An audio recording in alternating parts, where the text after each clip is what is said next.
Absolutely. Here we go. Hey, Kevin, welcome to the show. As a way of getting started, give us a little background on yourself. Well, thank you, Brian. It's a pleasure to be with you today. Background, well, I normally describe myself as a salesperson. I used to say salesman, but that's got different connotations now. My original interest in selling stemmed from the fact that my father was a salesman, actually. He worked for a radar company back in the 60s, and he had this very exotic job. It seemed very exotic to a small boy in 1969, um, because he used to get to go to America. Oh, Wow, can you imagine what this? my favorite country. Exactly. Now, this is in the 60s, and I remember he would go to America, and he'd come back with these wonderful presents for his young son, and fill me with stories about this new country he'd been to. And I just found the whole thing so thrilling. So I thought he's got a great job, right? He flies around the world. He seemed to earn a fair bit of money. He stays in expensive hotels. He gets to go to all the best places. I thought that's the job for me. So that was where my career started. It coincided with this is how old I am, right? 37 years in professional selling, Brian. Wow. 37 years. Okay. So it coincided with the moon landings in 1969, which you wouldn't remember because you're much too young. But no, so I remember watching all of these banks of computers and all these, mostly men, but some women, using this stuff to engineer this greatest challenge of all time, probably to put a man on the moon, right? Yeah. That was so thrilling for me. So that's where my interest in technology came in, right? Those were the two things. And what did your dad sell? He sold defense equipment, radar Okay. equipment. So it Oh, yeah. was Technical complex stuff. sale, Yeah. very long sales cycle. Could be years before you sold anything, right? And I was fascinated by the challenges around that as well, I think. And so you like the adventure of it, the challenge of it? Was that the motivation? Yes, I was thinking about that before this call. What is it that really got me into sales? And I think I am, if anything, I'm a challenging person. I like to be challenged. I like to challenge other people. And I think that's probably my main motivation for being in the sales profession, really, to be honest with you. Yeah. But and what did you study in school? I studied, university was business studies. Yeah. So I was the career plan then, right? So here was the Kevin Teeler career plan in 1980. Was I was going to be? I thought there were two leading companies in the IT industry in those days. One was this great big blue company called IBM, where everyone seemed to wear a suit and blue tie and a white shirt. And the other was this upstart company called Apple. And I liked the Apple company because I felt they were different, right? They were challenging.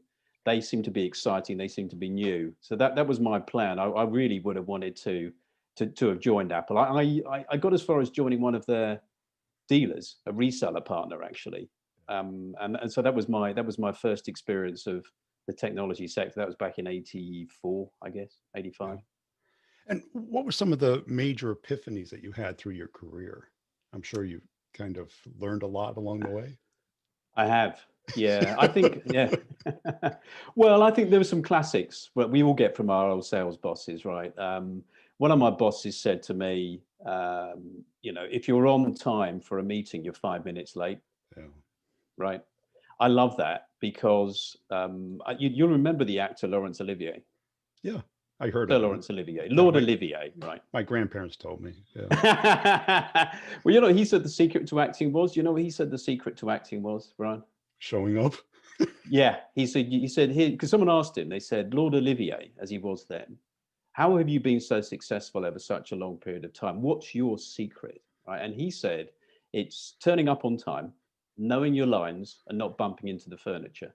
Right, and he said, if you can do those three things, you'll likely be more successful than most actors. I think that applies to selling as well. I think it applies Right, to life.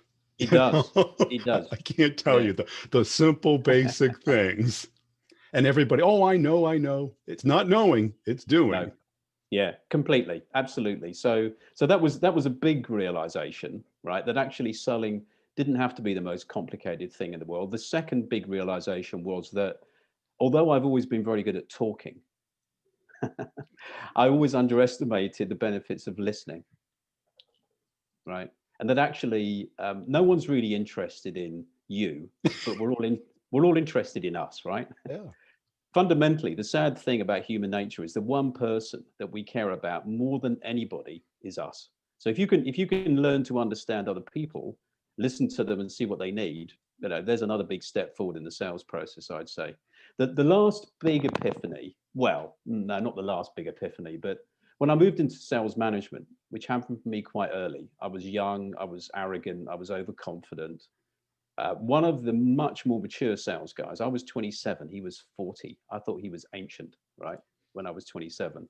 He sat me down after I'd been managing him and this small team of salespeople. He sat me down in a meeting room, called me in for a meeting. And I said, this doesn't happen. You don't call me in for a meeting, right? This is back in the 80s, it is a whole different style of management. And he looked at me and he said, look, Kevin, he said, I need to tell you something. And I went, okay. I said, what's that? He said, you're not managing me right. I said, what do you mean? I said, well, look, you can't manage everybody the same way because we're all different. That was a big epiphany. I went back and went, wow, okay. The big epiphany moments are always really simple messages that resonate with you.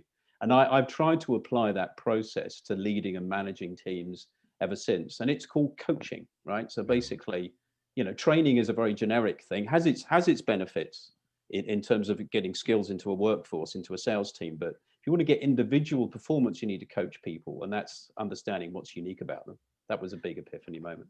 Well, let's talk about that. What do you see as the difference between coaching and training? Training to me is much more about skills and knowledge, right? And selling is a skill. I don't subscribe to this view that salespeople are born, not made. I've known plenty of introverted salespeople, not the typical outgoing type like me. I'm what the people normally say, typical cheesy, glib sales guy. Right, overly confident, a bit brash, quite money motivated. But I've known much more successful salespeople than me that don't tick those boxes because they've got the right skills. They've worked hard at it, right? So I think training is about skills and knowledge, which can be generic. I mean, we all need certain skills in selling. We all need a certain amount of knowledge about the product. But coaching then takes the other part of it, and coaching addresses talent, attitude, and style. And those are the three other components of what makes a successful salesperson. And which is the hardest to develop? Well, I would say talent and attitude to me are the most difficult things, and they're very much related. And if I was to be really critical of my own sales career, in fact, my own career period, right, has not reached the dizzy heights I expected it would.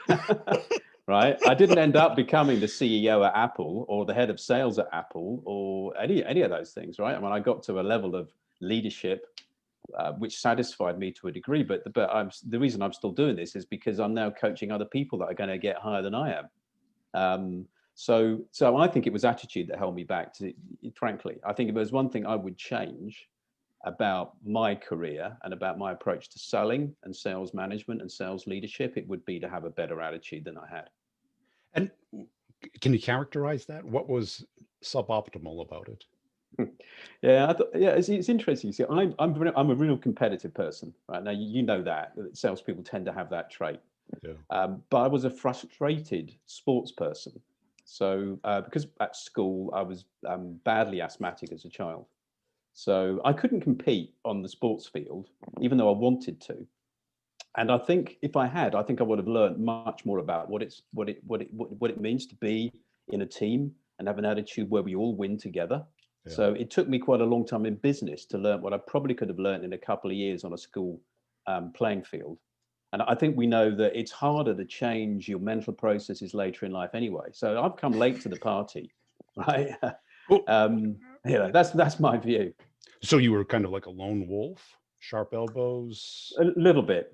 Yeah. Yeah, I think so. I've always wanted to be in a team. I mean, I really do enjoy teams, but I don't think I really understood what it meant to be in a team because I've never, until I got into selling and leading and managing teams, I'd never played in a winning team because I didn't do that whole sports thing that a lot of salespeople do.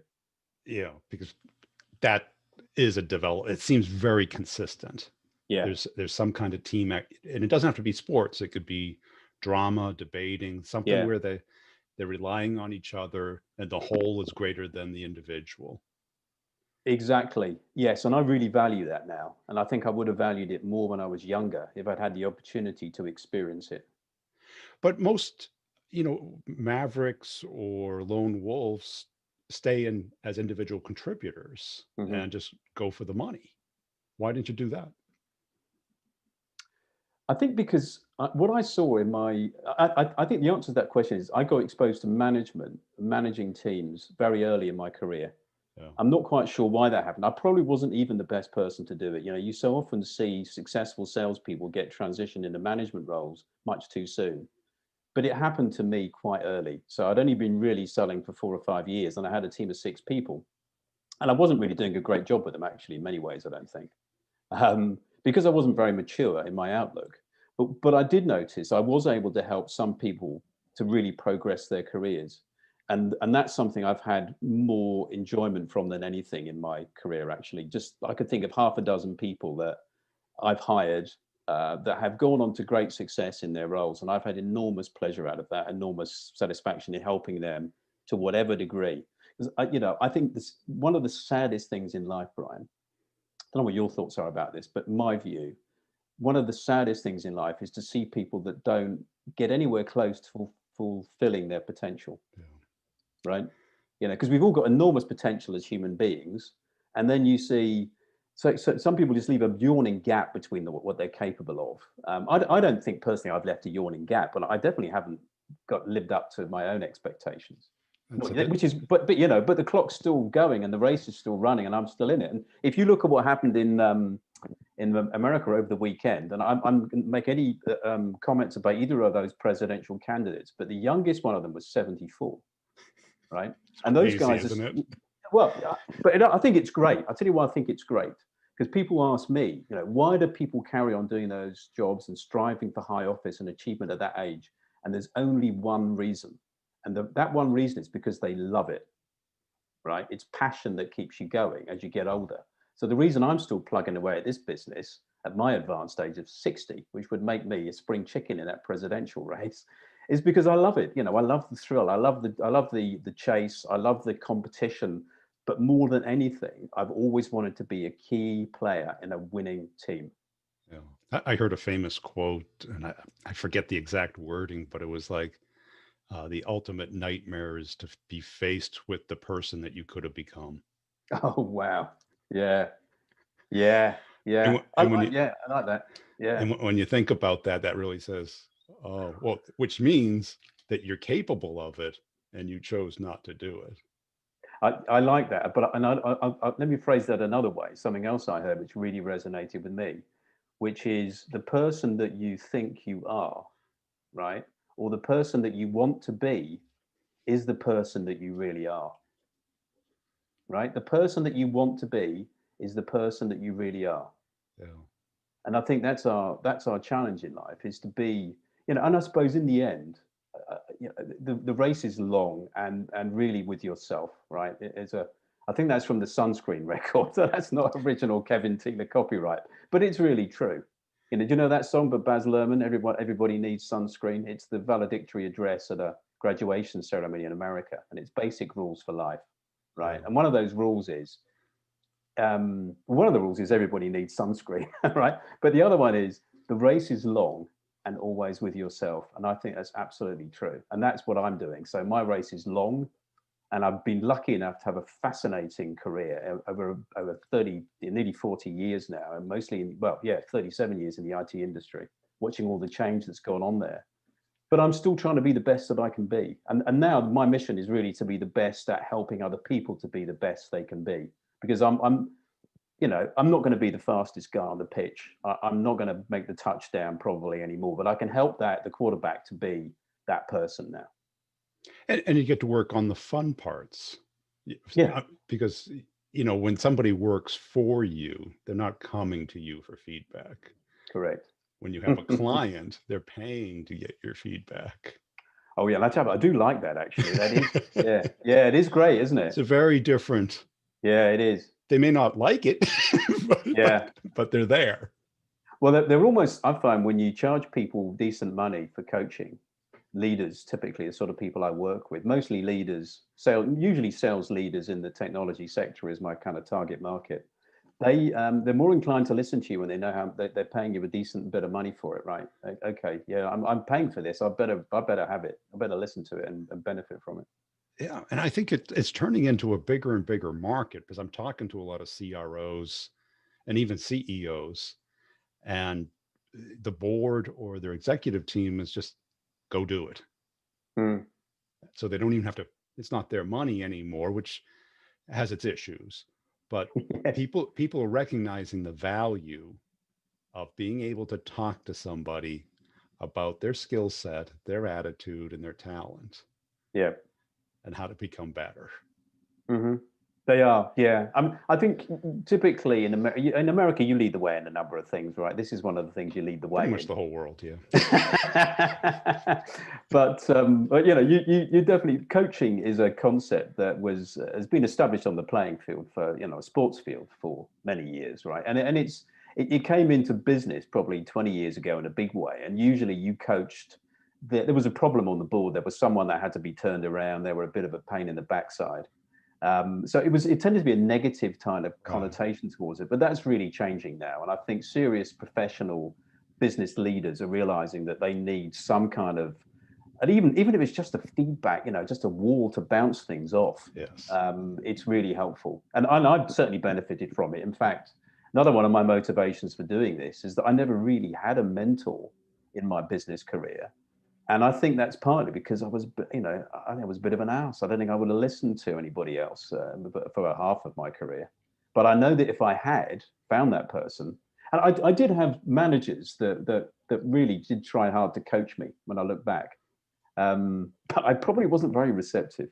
You know, I should have been. Yeah. I mean, I had a great opportunity very early in my career.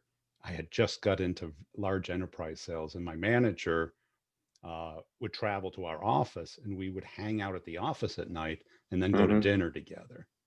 Oh, lovely. And he at times would tell me the things I needed to know, like don't spike the football. Yeah. Right. You walk around the office like a peacock sometimes. Yeah. Well, that is it, isn't it? It's telling you the uncomfortable truths. I think, isn't that what your podcast is called? Is that brutal truth? Because everyone in sales kind of fluffs over these things. The brutal truth. Well, you see, that's I like that topic because it's not that I just like the brutal truth. I actually have a need for the brutal truth. I need to confront issues. I can't walk away from things unresolved, right? I feel uncomfortable if I haven't got that truth out on the table. In sales meetings that I used to run, we would call that the wet fish conversation. It's got a slightly bad smell, but let's slap it down on the table, you know? If you can't have that conversation, then you're not running a proper team. And I think what the US is bad at right now is, you know, everyone's feelings. Well, just because you feel it doesn't make it true. No. So do you want us to spend 6 months sugarcoating this until you really get it? Or do you want the brutal truth? Yeah, I think the other way of looking at that is, and again, this isn't originally mine either, but you know, what is, right? The map is not the territory. Right. Yeah. Sometimes our maps are faulty and they're often, as you say, based on feelings and not on reality. Yeah. And so sometimes as a coach, what you do is you just shine a light, right? Let's shine a light on this darkness here and let's see what we've got. Let's have a real good look at it. Yeah. And you can save that person years of misery by pointing out a slight character flaw or tick in their personality that if they knew they had it, they can change it. Yeah, completely. And it makes a big impact. Yeah. These small things, it's the small things that add up to a big thing generally. But I would say, yeah, it's attitude, Brian. I mean, attitude derives from talent. If you understand what your talents are, right? If you have a degree of self-awareness and couple that with I would say the other book that made a huge impact on me recently was the Carol Dweck book. You know, the growth mindset. Yeah, it's just that whole thing is just like wow. You know, just massive. Well, right, because you get so many people with limiting beliefs about victimhood, or this is the way I am. Yeah. Yeah. Okay, that's the way you are now. How do you want to be tomorrow? Well, exactly. And if you think how long I've been in the IT sector, I've reinvented myself a number of different times now. This last incarnation is as we'll call it a coach. I don't like the word that much, but essentially that's what most people call it. I like to think I'm helping people to be as good as they need to be or they can be in their roles. But I mean, I've had to reinvent myself so many different times through so many different eras of just technology and stuff, right? And I don't think you can do that without at least having some kind of growth mindset and a willingness to learn. Yeah. You know, so here's a question I'd like to ask you. Actually, you're sitting in a virtual meeting room there, aren't you? Yep. Right. If you had like a dozen salespeople in that room, would you and then ask them to put their hands up? The last sales book they've read. How many people would put a hand up out of a dozen? Um, I would say 3/4. Oh, okay, really? Okay, that's quite high because that's not been my. Maybe that's No. America then, because in the UK, Well, I think you wouldn't get more than yeah, because I think people yeah, go through stages. Like people in their 20s are reading books. People get right, into the B player trap where they're okay. yeah, They stop reading the yeah, books, and it has to be something outside of me that's wrong. The yes, economy, the yes, territory, my boss, the yes, product. yeah, right, absolutely, yeah, and well, then you're in the victim mentality essentially, Yeah. yeah, because the answer is always within, isn't it? There's always something you can do about whatever situation you're in. Well, it's the only thing you have control over. Hmm. Can't change the Correct. economy. No. You can change your boss by getting a new job. You can change Yeah. the, but those are very hard things to do. Instead of like, okay, this is the problem I have. How do I solve it? Yeah. Yeah. Man's Search for Meaning. You read that? Yes. Viktor Frankl. Michael. Yeah. Just astonishing story of a concentration camp survivor, isn't it? That was Yeah. his realization that the only thing that he had control over was his own reaction to the circumstances that he found himself in. Yes. Yeah, and that's another great book, really. So a lot of the books I like about selling are not about selling. They're Well, I do not. read lots of books about selling, but actually, no, it's all this other experience, in fact. Because I think a lot of it, like you said, comes down to, mindset and attitude.